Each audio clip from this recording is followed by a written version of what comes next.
बिस्मिल्लाहिर्रहमानिर्रहीम। अस्सलाम वालेकुम नाज़रीन, आप देख रहे हैं कैपिटल टीवी और प्रोग्राम कैपिटल स्पेशल के साथ मैं हूं आपका मेज़बान सैनुल हसन। नाज़रीन ग्रामी, गुज़िश्ता रोज़ एक इंतहाई अफसोसनाक वाक़या पेश आया। दहशतगर्दों की जानिब से कराची में पुलिस ऑफिस के ऊपर हमला किया गया और इब्तदाई तौर पर यह कहा जा रहा था और ये लग रहा था कि जो हमलावर हैं उनकी तादाद ज़्यादा हो सकती है। 8 से 9 हमलावरों की जानिब से हमला किया गया है, लेकिन उसके बाद कुछ देर के बाद हमने ये देखा कि 3 से 4 घंटे तक पुलिस और रेंजर्स की जानिब से ऑपरेशन किया गया और जितनी भी सताइश की जाए इस ऑपरेशन में वो कम होगी, क्योंकि इतने कम टाइम में दहशतगर्दों को वहाँ से उनको मार देना, उनका सफाया कर देना यकीनन ये एक बड़ा माइलस्टोन है। इससे पहले हमने ऐसे अटैक्स देखे हैं दूसरे मुल्कों में भी, भारत में भी हमने देखा। मुंबई में हमला हुआ और मुंबई अटैक्स में हमने उनकी सिक्योरिटी फोर्सेस और उनकी सिक्योरिटी फोर्सेस को किस तरह से दहशतगर्दी से निमटना है उनको निमटते देखा। हमने देखा कि कितना वक्त उनको लगा। इसी के ऊपर बात करेंगे। अब्दुल सत्तार खान साहब हमारे साथ मौजूद हैं स्टूडियो में। डॉक्टर नवीद इलाही साहब हमें ज्वाइन करेंगे, साबिक IB ऑफिसर हैं। सत्तार खान साहब, सबसे पहले बात करने पाकिस्तान और भारत में जो सिक्योरिटी थ्रेट्स हुए और कितने सिक्योरिटी एहलकार, ख्वाह वो पुलिस थी या फ़ौज थी या रेंजर्स थी, कितने पुलिस एहलकार या कितने आप कह लें कि सिक्योरिटी पर्सनल्स इसमें मारे गए, आपका डाटा क्या कहता है? ये देखें, ये 13 साल हैं जब ये जो पीक पे गया ना काम, मतलब जिसमें होता है ना कि जब ये लहर चल रही होती है और अपनी हदूद से बाहर निकल के और हमें आप सबको परेशान कर रही होती है कि इतनी मैसिव स्केल के ऊपर किलिंग्स हो रही हैं। वो 13 साल से 2005 से लेकर 2017 तक। 2017 के बाद ये हुआ कि एक डिप आई, डिक्लाइन हुआ और हम यही समझते रहे कि अब शायद उस तरह से ना हो, लेकिन अब ये पिछले कुछ 2-4 वाक़यात ऐसे हुए हैं कि लग रहा है कि फिर दोबारा कहीं खुदा ना खास्ता वही ट्रेंड ना आ जाए। तो इन 13 सालों में 2005 से 2017 के 13 सालों में 11 साल पाकिस्तान में सिक्योरिटी ऑफिशल्स की अमवात टेररिज्म की वजह से ज़्यादा हुई, इंडिया में कम हुई। अब इसका अगर तफसीली जायज़ा लें तो 2005 में पाकिस्तान में 81 सिक्योरिटी ऑफिशल्स मारे गए थे टेररिज्म की वजह से, दहशतगर्दी की वजह से, जबकि इंडिया में 437 मारे गए थे। अब इसमें फ़र्क क्या है कि इंडिया में जो मारे जा रहे हैं सिक्योरिटी ऑफिशल्स वो डोमिनेट करते हैं जो मकबूजा कश्मीर में हैं और नॉर्थ ईस्ट इंडिया में हैं, जबकि रेस्ट ऑफ द इंडिया में बिल्कुल ही ऐसे लगता है कि जैसे बड़ा रेयर होता है कि कुछ सालों बाद जाके कोई एक आधा सिक्योरिटी ऑफिशियल मारा गया हो। अब जैसे 2005 में 81 पाकिस्तानी सिक्योरिटी ऑफिशियल मारे गए थे और इंडिया के 437 मारे गए थे। उसके बाद 2006 में 325 पाकिस्तानी सिक्योरिटी ऑफिशियल दहशतगर्दी का निशाना बने थे, जबकि इंडिया के 388 बने थे और 388 में से 380 जो थे मकबूजा कश्मीर और नॉर्थ ईस्ट इंडिया के सिक्योरिटी ऑफिशियल थे, जबकि रेस्ट ऑफ द इंडिया में सिर्फ 8 सिक्योरिटी ऑफिशियल निशाना बने थे टेररिज्म का। 2007 में 597 पाकिस्तानी सिक्योरिटी ऑफिशियल दहशतगर्दी का निशाना बने थे, जबकि इंडिया में 407 सिक्योरिटी ऑफिशियल दहशतगर्दी का निशाना बने। इन 407 में से 399 वो मकबूजा कश्मीर और नॉर्थ ईस्ट इंडिया में हुआ था, जबकि रेस्ट ऑफ द इंडिया जो बाकी इंडिया था उसमें सिर्फ 8 सिक्योरिटी ऑफिशल्स की अमवात हुई थी टेररिज्म की वजह से। 2008 में 654 पाकिस्तानी सिक्योरिटी ऑफिशियल शहीद हुए थे, जबकि इंडिया में 374 निशाना बने थे टेररिज्म का सिक्योरिटी ऑफिशियल। ये 374 सारे जितने के जितने 374 थे ये मकबूजा कश्मीर में और नॉर्थ ईस्ट इंडिया में, जबकि रेस्ट ऑफ द इंडिया में एक भी सिक्योरिटी ऑफिशियल की मौत नहीं हुई थी टेररिज्म की वजह से। अब 2009 में 991 पाकिस्तानी सिक्योरिटी ऑफिशियल्स शिकार हुए थे टेररिज्म का और इंडिया में 431 हुए थे। अब 431 जितने भी इंडिया में हुए थे वो सारे के सारे मकबूजा कश्मीर और नॉर्थ ईस्ट इंडिया में हुए थे, जबकि रेस्ट ऑफ इंडिया में एक भी सिक्योरिटी ऑफिशियल निशाना नहीं बन सका था। 2010 में ये हुआ कि 469 पाकिस्तानी सिक्योरिटी ऑफिशियल्स मारे गए थे टेररिज्म की वजह से, जबकि इंडिया में 371 सिक्योरिटी ऑफिशियल मारे गए थे। वो सारे के सारे 371 मकबूजा कश्मीर में या नॉर्थ ईस्ट इंडिया में थे, जबकि रेस्ट ऑफ इंडिया में कोई एक भी नहीं था। 2011 में 766 पाकिस्तानी सिक्योरिटी ऑफिशियल मारे गए थे, जबकि इंडिया में 194 मारे गए थे। और ये 194 में से 193 जो लोग सिक्योरिटी ऑफिशियल थे वो मकबूजा कश्मीर और नॉर्थ ईस्ट इंडिया में मारे गए थे, जबकि एक सिक्योरिटी ऑफिशियल वो रेस्ट ऑफ द इंडिया, जो बाकी इंडिया बचता है, उसमें मारा गया था। अब 2012 में 732 पाकिस्तानी सिक्योरिटी ऑफिशियल्स निशाना बने थे दहशतगर्दी का, और इंडिया में 139 बने थे। 139 में से 136 जो थे वो मकबूजा कश्मीर और नॉर्थ ईस्ट इंडिया में बने थे निशाना, जबकि बाकी पूरे इंडिया में सिर्फ 3 सिक्योरिटी ऑफिशियल दहशतगर्दी का निशाना बने थे। 2013 में 676 पाकिस्तानी सिक्योरिटी ऑफिशियल दहशतगर्दी का निशाना बने थे, इंडिया में 193 बने थे, और 193 में से 192 मकबूजा कश्मीर और नॉर्थ ईस्ट इंडिया में बने थे, जबकि सिर्फ एक सिक्योरिटी ऑफिशियल पूरे रेस्ट ऑफ द इंडिया, जो बाकी इंडिया बचता है, उसमें निशाना बना था।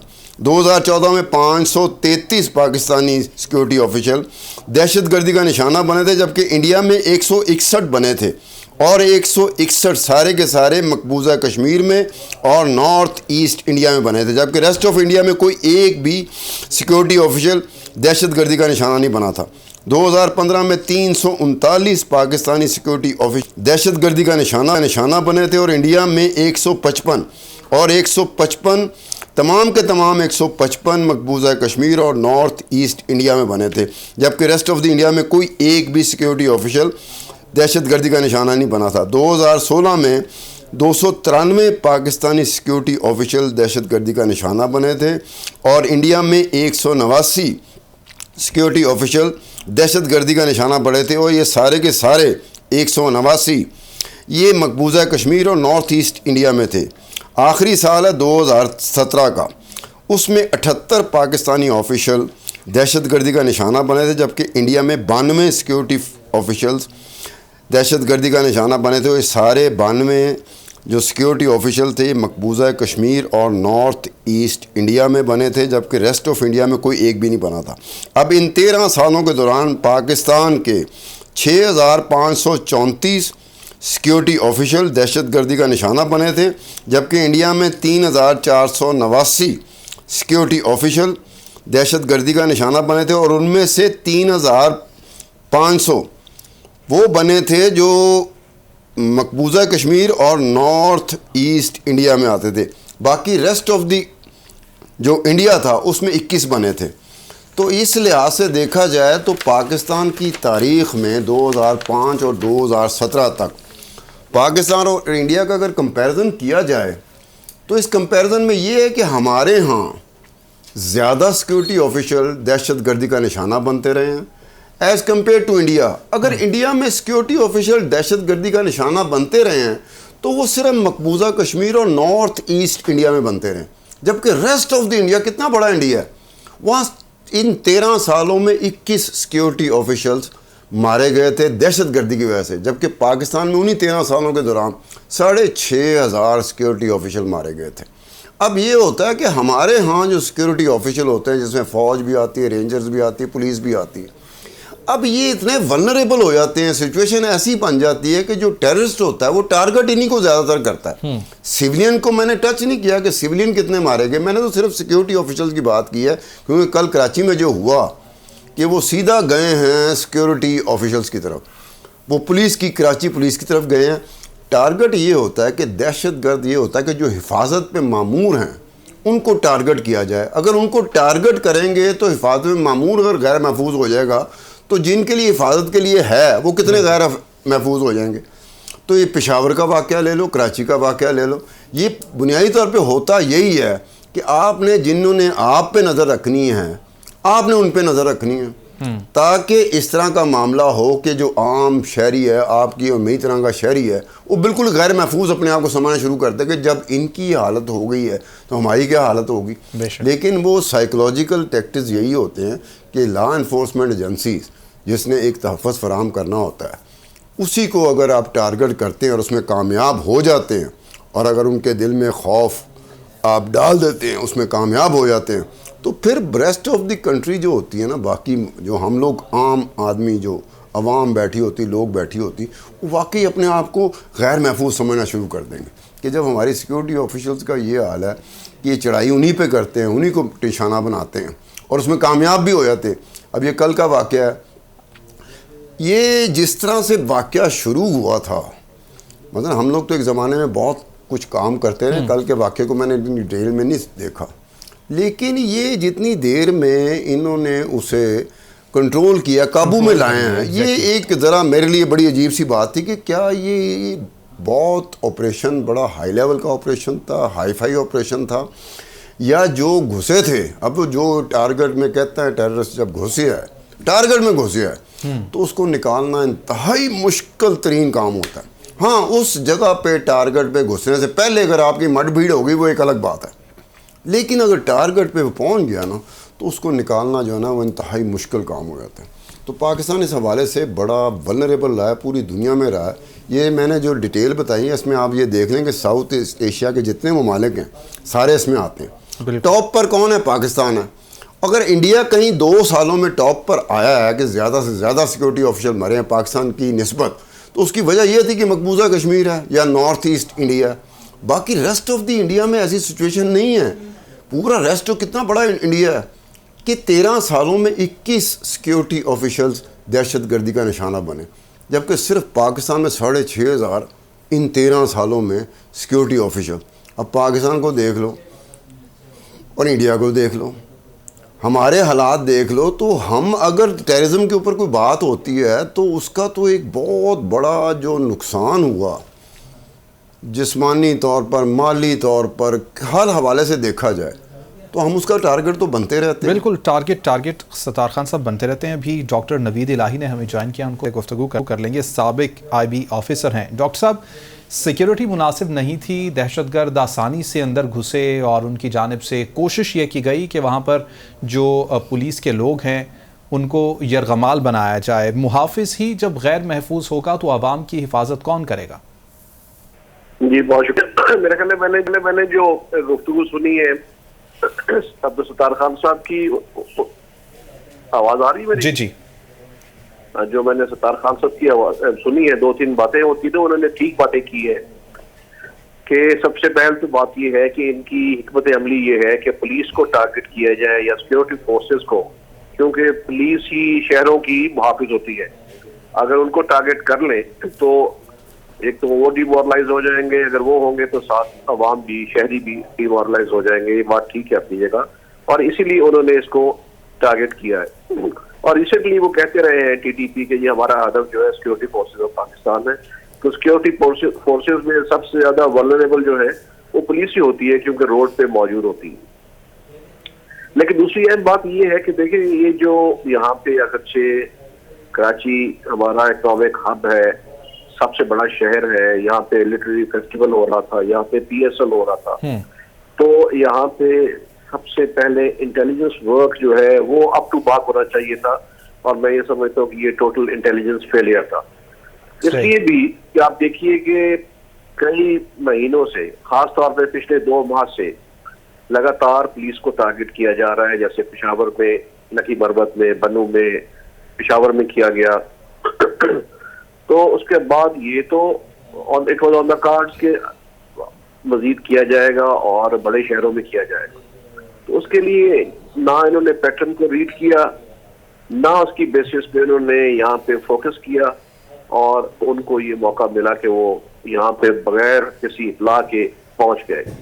अब उनकी ये तरीक़ाकार ये है, मेरा ख्याल है बहुत बड़ा शहर है, तकरीबन 2 करोड़ के करीब आबादी है, 2.25 करोड़ होगी, कि यहाँ पे इतने बड़े शहर में उन्होंने जो अपने स्लीपर सेल्स है, फैसिलिटेटर्स है, सब मौजूद होंगे, और कोई गाड़ी असला लेके नहीं कर रही होगी। इन्होंने कई दिन रैकी की होगी कि कौन सा वल्नरेबल पॉइंट है, और वहाँ पे असला करीब ही पहुँचाया होगा, सब चीज़ें पहुँचाई होंगी, और उनको आराम से अंदर जाने का मौका मिल गया। और ये बात भी सत्तार खान ठीक है कि ये बड़ा अच्छा ऑपरेशन था इस लिहाज से कि अंदर उनको बहुत जल्दी जो सिचुएशन है उसको कंट्रोल कर लिया गया, क्योंकि वो खाने पीने का इंतजाम भी लेके आए। तो जब वो अंदर वेल इंट्रेंच हो जाते हैं ऐसी जगहों पे, जैसे इंडिया में ताज होटल में हुआ था, बिल्कुल। तो फिर एक एक दिन भी चल सकता है ये मुकाबला, लेकिन ये बहुत जल्दी इसको ये इन्होंने पाक कर लिया उनसे और उनको हलाक कर दिया। तो ये मेरा ख्याल है कि इनका जो हमारा फोकस है इंटेलिजेंस एजेंसीज का, ये उसकी नाकामी है। और उसको हुकूमत को देखें, हुकूमत को इसके ऊपर पिछली दफा जब पेशावर में 100 के करीब शहीद हुए और 150 जख्मी हुए, जिसमें ज्यादातर पुलिस वाले थे, तो आईजी साहब बहुत दिनों तक बैठे रहे, जबकि उन्होंने कहा कि हाँ सिक्योरिटी लैब्स है ये बड़ा। तो सिक्योरिटी लैब्स के बाद, इतने बड़े लैब्स के बाद आपके बैठने का जवाब कोई नहीं है। और हुकूमत को भी चाहिए कि वो रिस्पॉन्सिबिलिटी फिक्स करे, इसकी भी वाकई की इंक्वायरी होनी चाहिए और जो रिस्पॉन्सिबल है उनको डील करना चाहिए उसके मुताबिक ही, बुक के मुताबिक। अच्छा, ये नवीद इलाही साहब ये बताइएगा कि हुकूमत की जो पोजीशन हुई है, बहुत अरसे बाद देखने में आ रहा है कि हुकूमत बड़ी कमज़ोर सी, नातवां सी, कोई लगता है इसमें तवानाई नहीं है, ये इसके कदम लड़खड़ा रहे हैं।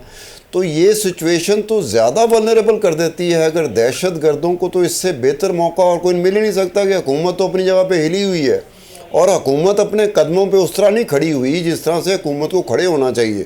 एक मजबूत हुकूमत खड़ी होती है तो वो एक उम्मीद की जा सकती है कि मजबूत हुकूमत एक मजबूत तरीके से दहशतगर्दों को निपटेगी। तो आप नहीं समझते कि खुद गवर्नमेंट का वल्नरेबल होना क्या इस चीज़ के वाक़यात को मज़ीद तक़वियत नहीं देगा? अगर आप ये बात करते हैं कि पॉलिटिकली स्टेबल नहीं है, तो आपको पता है पॉलिटिकल इंस्टेबिलिटी तो है। उसके बावजूद मेरा ख्याल है कि काफी अरसे से मजबूत से ज्यादा जो मरबूत है मेयर्स वो नहीं इख्तियार किए जा रहे। प्राइम मिनिस्टर वहाँ पे उन्होंने पेशावर में ये वाक़या हुआ, आमतौर पे उसकी तो शोहरत ये है कि फौरी तौर पे सस्पेंड और फारिग कर देते हैं। उन्होंने काफी देर तक आईजी को वहाँ पे केपी पे कुछ नहीं कहा और फिर बात की कि नेशनल एक्शन प्लान को रिवाइव करेंगे हम, और बाकी जो रिवायती गुफ्तगू होती है वो की गई, लेकिन उनमें से कोई चीजें भी नहीं हुई। तो इसको देखना चाहिए कि क्यों ये फैसला साजी में इतनी ताखीर हो रही है, क्यों ये तसाल हो रहा है, ये मतलब है। और उसका नतीजा जो है, मेरा ख्याल है कि फोकस किसी और चीज पे है, फोकस जो है सियासत पे है। और इंटेलिजेंस एजेंसीज के जो सरबराहान है, जो करता धरता है, उनको भी पता है क्या कहाँ पे नौकरी पक्की होनी है, तो उन्होंने भी फोकस उधर किया हुआ है, तो ये नुकसान हो गया है। अगर आप इंक्वायरी कराएंगे तो आपको ये पता चल जाएगा। एक जो जनरलाइज्ड DSR निकालते हैं, डेली सिचुएशन रिपोर्ट, अगर उस पर बता दिया हो कि आज जुमा है, आपने सिक्योरिटी बढ़ा लें बाजारों पे, मस्जिदों पे, तो दैट इज नॉट इंटेलिजेंस। अगर उस पर और फिर उस पर क्या एक्शन हुआ ये भी नहीं मालूम। अच्छा, ये नवीद इलाही साहब, एक और बात है कि नेशनल एक्शन प्लान का आपने जिक्र किया, तो हम काफ़ी अरसे से जर्नलिज्म करते हैं, टीवी पे शो भी करता रहा हूँ, तो नेशनल एक्शन प्लान ऐसा ही होता है कि जब वो इस तरह के कोई वाक़यात होते हैं तो अचानक नेशनल एक्शन प्लान याद आ जाता है, फिर उसकी मीटिंगें होती हैं, फिर कुछ अर्सा गुजरता है तो फिर भूल जाते हैं, हम भी भूल जाते हैं, गवर्नमेंट भी भूल जाते हैं कि कौन सा नेशनल एक्शन प्लान। तो क्या कहोगे आप इस पर? सर, इस पर मैं ये कहूँगा कि नेशनल एक्शन प्लान जो है बेसिकली सिर्फ 20 पॉइंट है, जिसके ऊपर 16 कमेटियां बन गई थी, एक एपेक्स कमेटी बन गई थी। और उसको जब वो शुरू में, आपको मालूम है 2014 में जब ये APS में मसकर हुआ, उसके बाद एक गवर्नर ने कहा कुछ करना चाहिए, तो चंद लोग बैठ गए और चंद घंटों में उन्होंने एक 20 पॉइंट बना लिए कि ये एड्रेस करने चाहिए। अब उसके ऊपर आप देखिए कि कोई स्ट्रेटेजी नहीं है, स्ट्रेटेजाइज नहीं किया। 20 points was a tall order, उसको कैसे रिसोर्सेज करेंगे, कैसे सारे सूबों में एक जैसी यूनिफॉर्म रिएक्शन होगा, उसके लिए स्ट्रेटजी की जरूरत होती है। और दूसरा है कि टॉल ऑर्डर में आपको सारों पे एकदम काम नहीं कर सकते, आपको प्रायोरिटाइज करना पड़ता है कि ये 4-5 जो है high priority, very high priority है, दूसरे हाई है, वो भी नहीं आप कर सके। तो अल्टीमेटली जब फोर्स का तो, और जब ये इम्प्लीमेंट हो रहा था, आप देखे कि तब भी पंजाब में ज्यादा, सिंध में कम, बाकी जगहों पे अपनी मर्जी से हो रहा है, तो एक वो लेकिन अब ये देखिए कि इसको उसके बाद नेशनल इंटरनल सिक्योरिटी पॉलिसी बनाई है आपने, बड़ी कॉम्प्रिहेंसिव, 2018 to 2023। उसका कोई पता नहीं है कि कहाँ गई है, क्यों बनाई गई है। उसके बाद लास्ट ईयर बनाई गई है एक नेशनल सिक्योरिटी पॉलिसी, और उसका भी कोई पता नहीं है कहाँ पे है। और सबसे अहम बात यह है कि जरूरत इस तरह की पॉलिसीज की नहीं है, जरूरत इस वक्त है एंड काउंटर टेररिज्म स्ट्रेटेजी की, जो आज तक आपने नहीं बनाई। National counter terrorism strategy officially articulated होनी चाहिए, जिससे आप एक लॉन्ग टर्म इनका मुकाबला कर सकेंगे। सब चीजें लिखी होंगी कि इस तरह इन डिपार्टमेंट्स के जिम्मे ये है, इन्होंने ये करना है, हमारे अहदाफ ये है, वो नहीं कर रहे हैं। तो मुझे इस बात की समझ नहीं आ रही। अच्छा डॉक्टर साहब, दहशतगर्दी की जो ताज़ा लहर है, पेशावर का अटैक देखें, कराची का अटैक देखें, सिमिलैरिटी ये कि हमें नज़र आती है कि बड़ी आसानी से दहशतगर्द अंदर तक दाखिल होते हैं और उसके बाद हमला करते हैं। इस लहर की, ताज़ा लहर की आप क्या समझते हैं, क्या क्या वजूहात हैं? और सिक्योरिटी के हवाले से ख़ास तौर पे कल के वाक़े के ऊपर इतनी आसानी से 3 लोगों का पुलिस ऑफिस की बिल्डिंग के अंदर घुस जाना कैसे मुमकिन हो सकता है? जी बिल्कुल, देखते हैं आप आमतौर पे देखने में यह है कि इनसाइडर जॉब जरूर होती है। इन्होंने पहले रैकी की होती है, अंदर से किसी न किसी शख्स से राब्ते में होते हैं, या उनसे बातों में पता करा लिया जाता है, या कोई इनका अपना सोर्स मौजूद होता है। जहां पे भी वाकयात हुए हैं, इनसाइडर इंफॉर्मेशन मौजूद थी, इसलिए ये अंदर दाखिल होने में और उनको जगहों का पता होता है कि कहाँ पे जाके अपने बैठना है, कहाँ पे कौन है, और ये काम कर सकते हैं। और ये क्यों हुआ है, ये लहर क्यों बढ़ी है, ये आप जानते हैं कि जब से 2021 अगस्त से अफगान तालिबान जो है आए हैं पावर में, और उसके बाद आपने यहाँ पे नाराबाजी शुरू कर दी उनके हक में, और इंटेलिजेंस चीफ भी वहां गए, उन्होंने कहा everything will be okay, don't worry, और फिर नेगोशिएशन शुरू कर दी फ्रॉम पोजीशन ऑफ वीकनेस। उनके लोगों को वापस आबाद भी किया जेलों से, लास्ट 2021 नवंबर दिसंबर में छोड़ा भी। तो उसके बाद आप क्या एक्सपेक्ट करते हैं कि वो तो वेल इंट्रेंच हो गए, और उनको अब वहाँ पे अफगानिस्तान में स्ट्रेटेजिक डेप्थ मौजूद है उनके लिए, वो वहाँ से हेडक्वार्टर वहाँ पे। और नबील भाई साहब, ये जो आप बात कर रहे हैं, ये जब अफगानिस्तान में तालिबान आए दोबारा, तो कहा यह जा रहा था, महसूस भी यही किया जा रहा था कि एक प्रॉक्सी वॉर होगी अफगानिस्तान में, जिसमें टारगेट होगी तालिबान की नई बनने वाली हुकूमत। तो उसके बाद वो कुछ उस तरह से तो नहीं हुआ। हमने अपने बारे में सोचा ही नहीं था कि पाकिस्तान में कोई मामला शुरू हो जाएंगे। तो बजाय अफगानिस्तान, जिसके बारे में बड़े हद तक ये बात कही गई थी कि प्रॉक्सी वॉर का डर है कि ISIS वो कहीं ना कहीं जाके तालिबान के ख़िलाफ़ उसी तरह से एक्टिव होगी जिस तरह से तालिबान अफगान हुकूमत जो थी, जो अमेरिकन सपोर्टेड अफगान हुकूमत थी, वो करज़ई की हो या अशरफ गनी की हो, तो बिल्कुल उससे रिवर्स में हो गया सारा कुछ, कि एकदम से हमारे पाकिस्तान में एक लहर उठी। ऐसे लगा जैसे तालिबान यहाँ पर, अफगानिस्तान तालिबान पाकिस्तान पे काबिज हो गए। हुकूमत तो कोई है नहीं, ना इमरान खान की थी ना शहबाज शरीफ की है, तो लगता है कि उनकी दोबारा हुकूमत यहाँ आ गई, अफगानिस्तान में नहीं आई। ठीक है, बिल्कुल। मैं ये भी तो इन्होंने भी खुशी ऐसी मनाई थी जैसे इनकी हुकूमत वहाँ आ गई है। जैसे मैं बता रहा हूँ आपको कि वहाँ पे इन्होंने पहले नारे लगाया कि जी उन्होंने गुलामी के तौक तोड़ दिए, अमेरिका से आज़ादी हासिल कर ली। बारहा प्राइम मिनिस्टर इमरान खान ने ये बातें की, इतनी दफ़ा की कि वेस्ट और अमेरिका भी नाखुश हो गए, और इवन अफगान तालिबान भी ये स्टेटमेंट्स नहीं दे रहे थे जो ये खुद दे रहे थे। अच्छा, उन्होंने, आप देखिए कि उन्होंने आते ही जो जेलों से रिहा किया TTP के हज़ारों लोगों को, और ISKP जो Islamic state in Khorasan province है जिसको दाइश कहते हैं, उसके लोगों को भी रिहा कर दिया।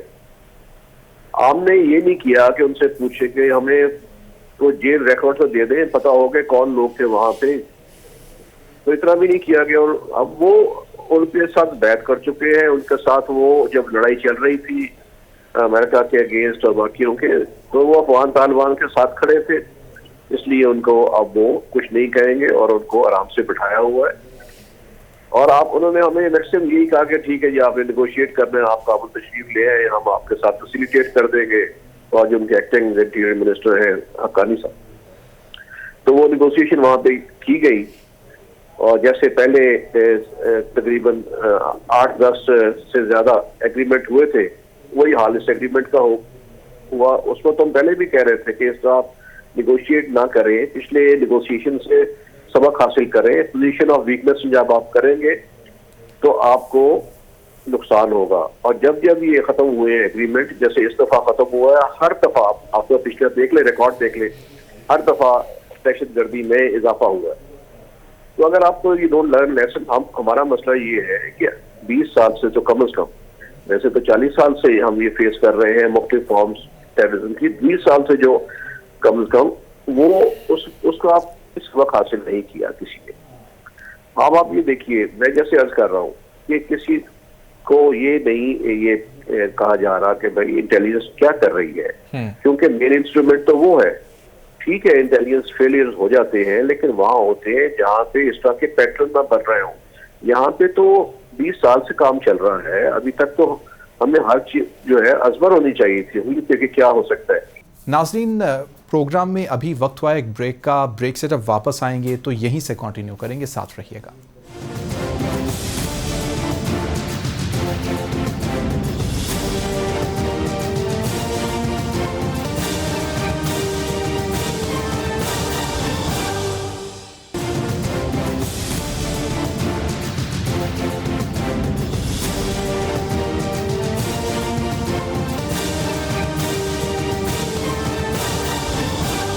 वेलकम बैक नाजरीन। प्रोग्राम में एक मिनट फिर आपको खुशामदीद कहेंगे। डॉक्टर नवीद इलाही हमारे साथ मौजूद हैं, अब्दुल सत्तार खान साहब हमारे साथ मौजूद हैं।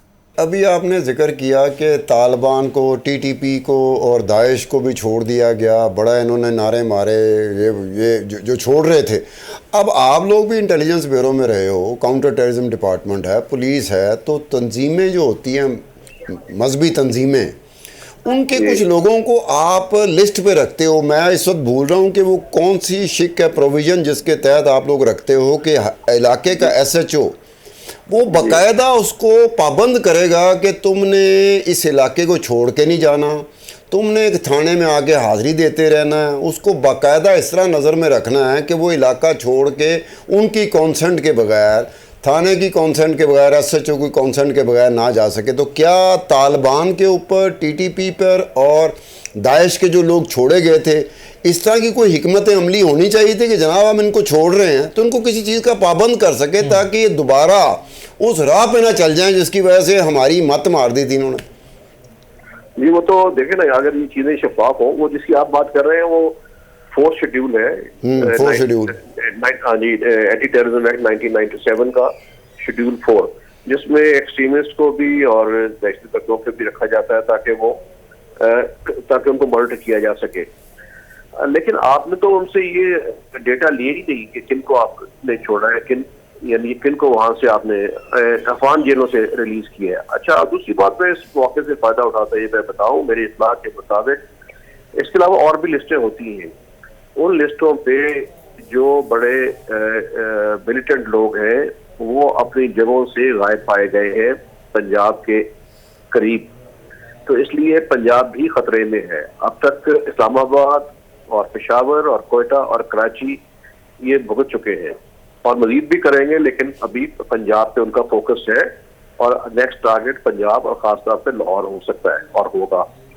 और उन लोगों के अपने जगहों पे नहीं है जिसका एजेंसीज को इल्म है और वो उनको ढूंढने की कोशिश कर रहे हैं, तो इट्स अ बिग थ्रेट। अच्छा डॉक्टर साहब, कल के वाक़े में हमने देखा कि जिस तरह से कम टाइम में न्यूट्रलाइज कर दिया गया तमाम के तमाम थ्रेट को, आप क्या समझते हैं पैटर्न आपने भी हमलावरों का देखा, क्या हमलावर अनाड़ी थे या हमारी सिक्योरिटी फोर्सेस वेल इक्विप्ड हैं, समझ गई हैं कि किस तरह से इस तरह के लोगों का मुकाबला करना है? हाँ जी, मेरा ख्याल है वेल इक्विप्ड क्या होता है, एक क्लैशनकोफ इस्तेमाल करनी होती है। अब जो दूसरी चीज आ गई है वो नाइट विजन टेलीस्कोप या गॉगल है, उससे ज्यादा वेल इक्विप्ड जो वेपन सबसे इफेक्टिव यही है जो दहशतगर्द भी इस्तेमाल करते हैं और काउंटर टेररिस्ट जो है वो भी ये इस्तेमाल करते हैं, क्योंकि जो शॉर्ट रेंज है बैटल है या इस तरह की है उसमें क्लैशनकोफ बेस्ट राइफल है। तो उसमें दोनों के पास तो यही होगा। मेरा ख्याल है कि उनको अंदर जो है वो अपने आप को पूरी तरह कहीं आप इंट्रेंच नहीं कर सके और उनको शायद मेरा ख्याल है पूरा इल्म नहीं था यहाँ पे, उनकी रेकी का आलम जो है वो सतही था, तो वो जल्दी काबू आ गए इनके और इन्होंने एक बड़ा अच्छा तरीके से बहुत जल्दी उनको और बड़ी उनकी एफिशिएंट रिस्पॉन्स था। लेकिन इसके बाद मैं हैविंग सेड दिस मैं ये कहूँगा कि देखिए जब दहशतगर्दों का मकसद क्या होता है? कोई इनसे दुश्मनी नहीं है कोई पुलिस से कि ये 4 मारेंगे या हम 10 मारेंगे। उनका मकसद होता है फियर क्रिएट करना हुकूमत में और अवाम में। वो अगर आके बाहर गेट पे भी पहुंच जाए और अंदर आके फट जाए तो खबर उनकी बन गई, इंटरनेशनल शहर में इंटरनेशनल न्यूज बन गई, उनका हदफ जो है वो पूरा हो गया। अब 4 शहीद हुए हैं, 3 पुलिस वाले, 1 रेंजर्स वाला। अगर वो 4 से 10 भी हो तो इम्पैक्ट एक ही आना था उनके लिए। उन्होंने अपना ऑब्जेक्टिव पूरा कर लिया, ये न्यूट्रलाइज किया, ये एक अच्छी बात है। लेकिन हुआ क्यों इतने? हाँ, उनसे हम अगर यहाँ पे खुदा ना खास्ता भी शुरू हुआ होता काम तो फिर तो हम कहते कि चले पता नहीं था। आप तो साल से फेस कर रहे हैं। तो मैं दोबारा उसी बात पे आऊंगा कि वे वॉज इंटेलिजेंस और क्या इतलात थी, क्यों नहीं थी, कहाँ उनका फोकस। और मेरी इतला ये है कि फोकस जो है वो यहाँ पे नहीं है, फोकस उनका और चीज़ों पे है, तरजीहात मुख्तलिफ है। नहीं, ये नवीद इलाही साहब आप कह रहे हो कि पंजाब में आप महसूस कर रहे हो क्योंकि आईबी में आप रहे हो तो आपकी ख़ास तरह की अंडरस्टैंडिंग होती है चीज़ों को समझने के लिए, हमारी उस तरह की अंडरस्टैंडिंग नहीं होती। तो आप कह रहे हो कि ये they are knocking the doors of Punjab and particularly Lahore. तो लाहौर पंजाब में तो केयर टेकर गवर्नमेंट बैठी हुई है। तो आप समझते हैं कि केयर टेकर गवर्नमेंट के लिए, अब देखें ना, केयर टेकर बैठे हुए थे KPK में, खैबर पख्तूनख्वा में, वहाँ भी बड़ी लंबी चौड़ी हम बात हो गई, 100 के करीब शहीद हो गए पुलिस वाले। सिंध में केयर टेकर नहीं बैठे हुए थे, तादाद कम रही। टारगेट ठीक है, आप कह रहे हो कि उनका हदफ पूरा हो गया, वो एक अपनी जगह बात है, लेकिन जो हम बात की तादाद थी ज़्यादा नहीं थी। तो पंजाब में भी तो केयर टेकर बैठे हुए हैं। अगर खुदा ना खास्ता इस तरह का वाक़या तो होते हैं, कोई एक आधा वाक़या हो जाता है बड़ा, तो हमारे ज़हन में तो खैबर पख्तूनख्वा आएगा कि चूँकि वहाँ पे भी केयर टेकर थे तो वो तो सिक्योरिटी को और गवर्नमेंट को उस तरीके से उनकी चलाने की आदत ही नहीं है। वो तो आज मेरा नाम आ गया या आपका नाम आ गया, हम केयर टेकर में जाके बैठ गए, हमारा तो तजर्बा नहीं होता हुकूमत करने का। हमारे हमसे तो उम्मीद ये की जा रही होती केयर टेकर से कि जनाब ये आएंगे, निगरान होंगे, हुकूमत कराएंगे, घर चले जाएंगे। लेकिन खुदा ना खासा उसके दौरान ये आती है सूरत हाल। तो एक चीफ एग्जीक्यूटिव जो होता है सूबे का हो चाहे मुल्क का हो, वो चीफ एग्जीक्यूटिव का वो उस मामले को समझने का उतना ही तजर्बा होना चाहिए कि उस तजर्बे से वो निपट सके इस तरह की सूरत हाल से। तो आप क्या कहोगे, यहाँ तो केयर टेकर है? नहीं, ये बात बिल्कुल ठीक है। जब केयर टेकर आती है तो मेरा ख्याल है जो इदारे हैं ना स्ट्रॉन्ग, वो भी इतना सीरियसली नहीं ले रहे होते, ठीक है। तो और उनको खुद भी, जैसे आपने कहा है कि उनका भी एक्सपीरियंस वो नहीं होता। आपने KP में भी देखा कि प्राइम मिनिस्टर को ही जाके बात करनी पड़ी और बाद में उसको टैकल करने की बातें होती रही।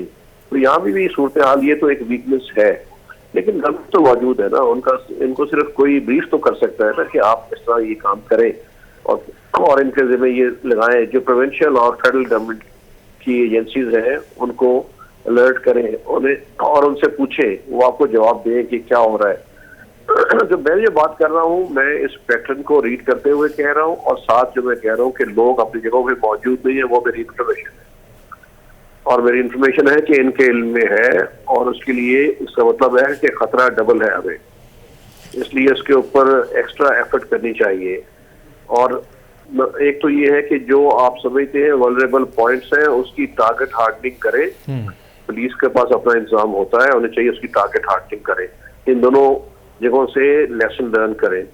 सब रिसोर्सेज मौजूद हैं और उसके मुताबिक आप करें। और सेकेंडली इंटेलिजेंस जो है अपना काम करे ताकि अनअर्थ करे कौन से यहाँ पे स्लीपर सेल्स हैं, फैसिलिटेटर्स हैं और कोई प्लान्स हैं। तो डॉक्टर नवीद इलाही साहब, एक और बात है कि जी पिछले जब इंतखाबात हुए थे 2000 गालबन 2013 के इंतखाबात हुए थे, तो इंतखाबात हो रहे थे, ज़माना करीब था इंतखाबात का, तो टेररिस्ट ने टारगेट कर लिया था कुछ सियासी जमातों को। उन सियासी जमातों को तो जलसे तक करने की उन्होंने इजाज़त तक नहीं दी, वो जलसा करने से डर रहे थे। ANP थी, MQM थी, पीपल पार्टी थी, उस वक्त तो उन्होंने टारगेट किया हुआ था। फिर इंतखाबात का है, 2 सूबों की हुकूमतें डिज़ोल्व हो चुकी हुई हैं, ये 2 सूबों में इंतखाबात होने हैं। अब वो टारगेट कर रहे हैं सिक्योरिटी ऑफिशल्स को, वो टारगेट सियासी जमातों को नहीं कर रहे, क्योंकि 2013 में बिल्कुल कॉन्ट्रेरी था कि वो टारगेट कर रहे थे ख़ास पॉलिटिकल सियासी जमातों को। तो क्या उसमें आप समझते हैं कि कोई इस तरह की स्ट्रेटजी में उनकी चेंज हुआ हो कि इंस्टेड ऑफ सियासी जमातें आप टारगेट कर लो सिक्योरिटी ऑफिशियल्स को?